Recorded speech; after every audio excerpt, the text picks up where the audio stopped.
ಅಲ್ಪಸಂಖ್ಯಾತ ಸಮುದಾಯದಿಂದ ಬಂದಿದ್ದು, ಇದನ್ನು ಸಹಿತ ನಾವು ಗಮನಿಸಬೇಕಾಗಿದೆ. ಯಾಕಂದರೆ ಅವರ ನೋವುಗಳನ್ನು, ಅಲ್ಲಿಯ ಸಮಸ್ಯೆಗಳನ್ನು ನಾವು ಕೇವಲ ಟೀಕಾ ಮಾಡ್ತಾ ಇರ್ತೀವಿ. ಅಲ್ಪಸಂಖ್ಯಾತರು, ಮುಸ್ಲಿಮರು, ಹಾಗೆ ಹೀಗೆ ಕೆಲವು ನಮಗೆ ಬೆಳೀತಾ ಇದೆ. ಅಪೀಸ್ಮೆಂಟ್ ಮಾಡ್ತಾರೆ ಹಾಗೆ ಅಂತ. ಅಪೀಸ್ಮೆಂಟ್ ಅಲ್ಲ, ಸಾಚಾರ ಕಮಿಷನ್ ಪ್ರಕಾರ ಇವರು ಸಹ ನಮ್ಮ ದಲಿತ ಸಮುದಾಯದವರು ಅಷ್ಟೇ ಕೆಳಮಟ್ಟದ ಬದುಕ್ತಾ ಇದ್ದಾರೆ ಅನ್ನೋ ರಿಪೋರ್ಟ್ಗಳು ನೋಡಿದಾಗ ಅವ್ರ ಮಧ್ಯದಲ್ಲಿ ಒಬ್ಬ ಹೆಣ್ಣುಮಗಳು ಇವತ್ತು ಒಬ್ಬ ಬರಹಗಾರ್ತಿ ಅಷ್ಟಲ್ಲ ಹೋರಾಟಗಾರ್ತಿ ಬಂದಿದ್ದನ್ನು ನಮ್ಮ ಕನ್ನಡ ಸಾಹಿತ್ಯ ಪರಿಷತ್ ಗುರುತಿಸಿ ಅವರಿಗೆ ಇವತ್ತು ಈ ಅಧ್ಯಕ್ಷ ಸ್ಥಾನ ಕೊಟ್ಟಿದ್ದಾರೆ.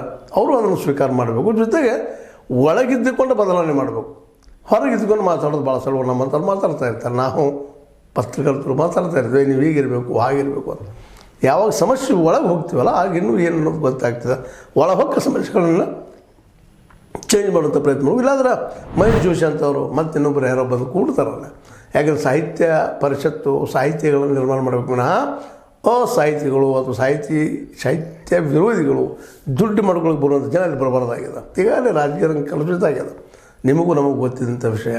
ರಾಜಕೀಯ ಮಾಡ್ತಾನೆ ಕೆಟ್ಟದ್ದು ಮಾಡ್ತಾನೆ ಅಂದಂಗಂತ ಕೆಟ್ಟ ಶಬ್ದ ಬಳಸೋ ಬದಲಾಗೆ ರಾಜಕೀಯ ಶಬ್ದ ಬಳಸ್ತಾ ಇರ್ತೀವಿ. ರಾಜಕೀಯ ಇವತ್ತಿಂಥ ಜನರಂತ ಗಬ್ಬೆದ್ದು ಹೋಗ್ಯದ. ಈ ಸಾಹಿತ್ಯ ಕ್ಷೇತ್ರದಲ್ಲೂ ಮಹೇಶ್ ಜೋಶಿ ಅಂತವ್ರು ಬರಬಾರ್ದಾಗಿತ್ತು. ಅಂದ್ರೆ ಇವತ್ತು ಬಾನು ಮುಸ್ತಾಕರಂತಹ ಒಬ್ಬ ಹೋರಾಟಗಾರರ ಒಳಗೆ ಎಂಟ್ರಿ ಆಗಬೇಕಾಗ್ಯದ. ಆ ದೃಷ್ಟಿಯಿಂದ ಅವರು ಇದನ್ನು ಒಪ್ಪಿಕೊಳ್ಳೇಬೇಕು.